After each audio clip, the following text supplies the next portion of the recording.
నువ్వు మూసీ నదికి అనుమతులు తెస్తావా తేవా, నువ్వు ఇక్కడ పార్లమెంట్ సభ్యుడు కదా అని నేను అడుగుతున్నా. అదేవిధంగా ఒకనాడు ఢిల్లీ తర్వాత మెట్రో మనది 2వ స్థానంలో ఉండే, ఇవాళ 9వ స్థానానికి పడిపోయినాం. కారణాలు ఏవైనా ఉండని, అడ్డుపడ్డోళ్ళు ఎవరు, కాళ్ళలో కట్టెలు పెట్టింది ఎవరు, నేను మాట్లాడదలుచుకోలే. ఇవాళ మనకు తెలివి వచ్చింది, ఇవాళ మనం మెట్రోని విస్తరించుకోవాలనుకున్నాం. ఇవాళ నాగోల్ జంక్షన్ నుంచి బరాబర్ ఎల్బీ నగర్ నుంచి ఓఎస్ఏ హాస్పిటల్, ఆ నుంచి చాంద్రాయణ గుట్ట, ఆ నుంచి రాజేంద్ర నగర్ డైరెక్ట్గా అంతర్జాతీయ ఎయిర్పోర్ట్కు ఈ నాగోల్ నుంచి ఈరోజు మెట్రో విస్తరణ చేయాలని నేను ప్రతిపాదనలు పంపించిన. నేను ఇక్కడున్న మిత్రులను అడుగుతున్నా, నాగోల్ నుంచి అంతర్జాతీయ ఎయిర్పోర్ట్కు మెట్రో కావాలన్నా వద్దా, మీరు ఒక్కసారి ఆలోచన చేయండి. ఇవాళ మనం ఎయిర్పోర్ట్కి పోవాలంటే ఎక్కడెక్కడో తిరిగి చుట్లు తిరిగిపోవాల్సి వస్తుంది. అదే నాగోల్ మెట్రో రైలు ఎక్కితే చక్కగా శంషాబాద్ ఎయిర్పోర్టులో దిగుతాం. ఇవాళ గదే అడిగిన, మా రంగన్న చెప్తాడు, అన్న ఎల్బీ నగర్ కాదు హయత్ నగర్ అవతలికి మెట్రో కావాలి, ఇప్పుడు పట్నం అంతా హయత్ నగర్ దాటిపోయింది, వనస్థలిపురం అవతలికి ఇయ్యండి అని రంగన్న కలిసినప్పుడల్లా అడుగుతాడు. మా ఎంపీ చామల కిరణ్ అడుగుతాడు, ఇవాళ ఎల్బీ నగర్ నుంచి హయత్ నగర్ అవతలికి మెట్రో పెట్టాలని అడిగిన. అవసరం ఉందా లేదా మీరు ఒక్కసారి ఆలోచన చేయండి. ఇట్లా చెప్పకపోతే 122 కిలోమీటర్లు మెట్రోను పొడిగించాలి, అంతర్జాతీయ నగరం చేయాలని నేను ప్రయత్నం చేస్తుంటే అన్ని అనుమతులు వచ్చినాక ఇక్కడ నుంచి కేంద్ర మంత్రిగా పనిచేస్తున్న ఆయన పోయి కాళ్ళ కట్టెపెట్టి పుల్లలు పెట్టి ఇవాళ దాన్ని అర్ధాంతరంగా ఆపే పరిస్థితి వచ్చింది. ఆయనను అడగాల్సిన అవసరం లేదా అని నేను అడుగుతున్నా. ఇవాళ మనం ఏది అడిగినా రీజనల్ రింగ్ రోడ్, ఇవాళ ఔటర్ రింగ్ రోడ్ వచ్చినందుకు మనం అంతర్జాతీయ నగరమైనం.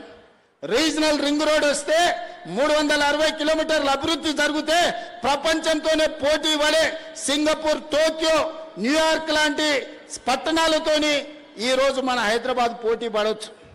2.5 ఏళ్ల నుంచి కాలుకు బల్పం కట్టుకొని తిరుగుతున్నా. 50 సార్లు ఢిల్లీకి వెళ్ళిన, 5 సార్లు మోడీ గారిని కలిసిన.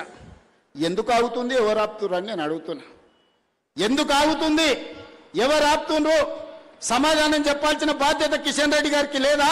తప్పించుకొని ఎన్ని రోజులు తిరుగుతావని నేను అడుగుతున్న కిషన్ రెడ్డి గారిని. ఇవాళ కేంద్ర మంత్రిగా నీకు ఓట్లు వేయలేదా?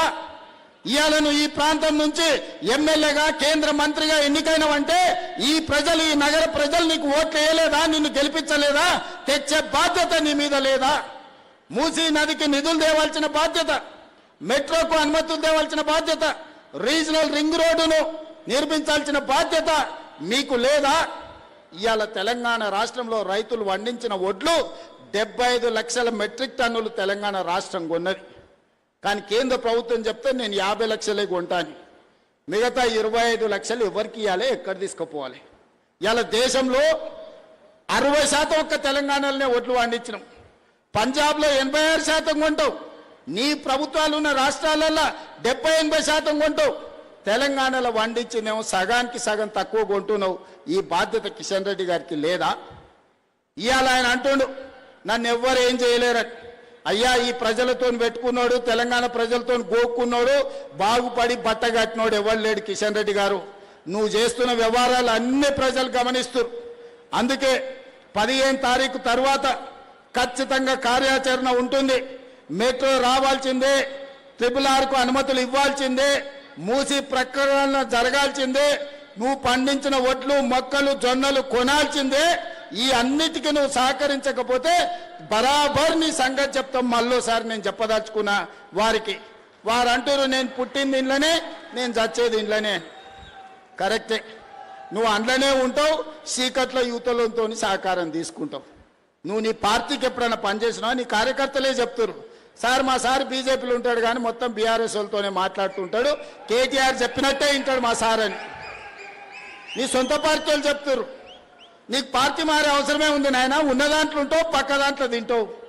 దొంగది కాదు, దొడ్లకు రాదు అని వెనకటికి ఎవడో చెప్పిండు. గట్లనే ఉంది నీ కథ. అందుకే ఉపన్యాసాలు ఆపు కిషన్ రెడ్డి గారు. నువ్వు అభివృద్ధి కోసం తెలంగాణకు అనుమతులు, నిధులు అన్నప్పుడల్లా నేను కలిసి వస్తాను.